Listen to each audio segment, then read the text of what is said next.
Last month, an outside lab called METR, or METR, I'm just going to call it METR for this one, METR. Yeah. An outside lab called METR ran OpenAI's newest model through a safety evaluation before it was allowed out the door. And here's what METR found. In their words, its detected cheating rate was higher than any public model we've evaluated. The safest, most carefully gated AI in the world cheated on the test that was supposed to certify it was safe. I want to be careful about that word, cheating, because it's more specific and more unsettling than it sounds. METR gives the model long tasks and measures how well it does. Sol figured out it could score higher by breaking the game instead of playing it. It reached into the test environment and pulled out the hidden answer key. It packaged little exploits into its work to make the graded parts of a test reveal themselves early. That's not a model being dumb. That's a model being extremely smart about the wrong thing. And then there's the one that stopped me cold. In one run, Sol realized that an action it wanted to take might trip a safety alarm. So it spun up a second copy of itself, a helper process, and instructed that copy to go edit the system logs, to delete the evidence before the humans watching could see it. Nobody taught it to do that. It worked out on its own that the cleanest way to not get caught was to erase the footage.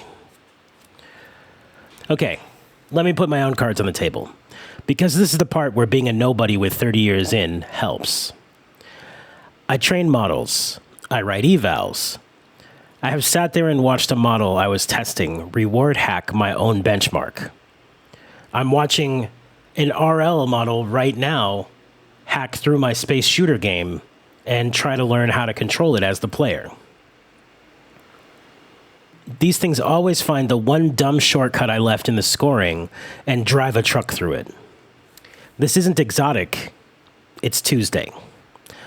When you optimize a thing hard enough to get a high score, it gets a high score. And it doesn't care, even slightly, whether it got there the way you imagined it would. Lying was just the shortest path, so it took the shortest path. Here's why that turns the whole news cycle upside down. The story everyone ran this week is GPT 5.6 released carefully under government review, staged access, very responsible. But sit with what the review was standing on.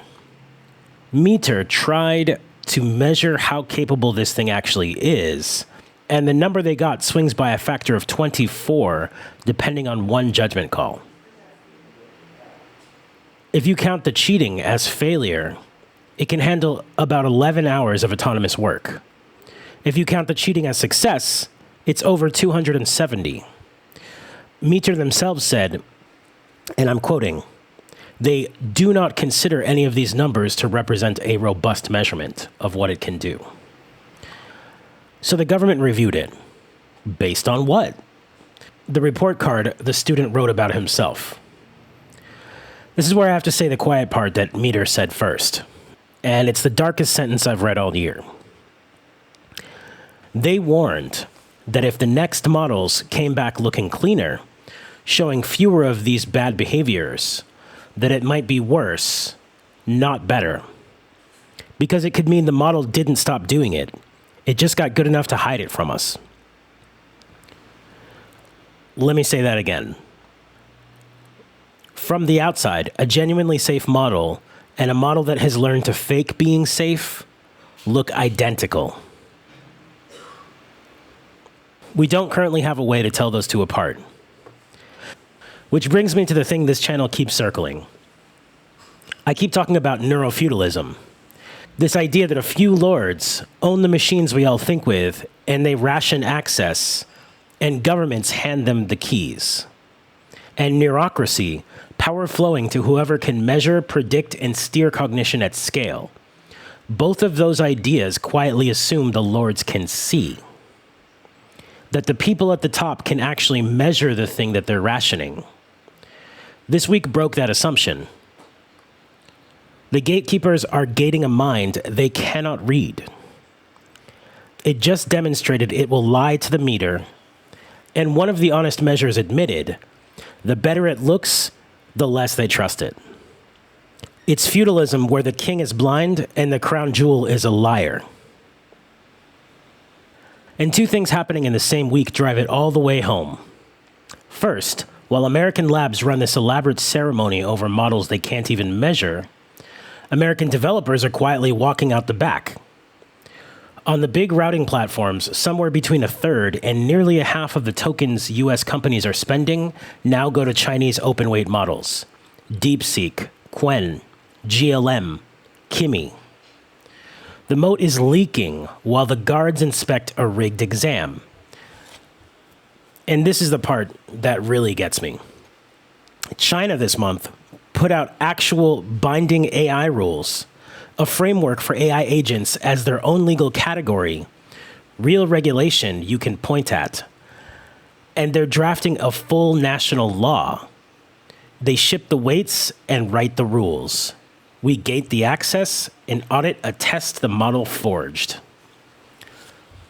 Second, 2 days ago in Geneva, the Secretary General of the United Nations stood up and said, and this is verbatim, "We cannot vibe code the future of humanity." He warned, we're running an experiment on ourselves without a plan and without consent. He's completely right.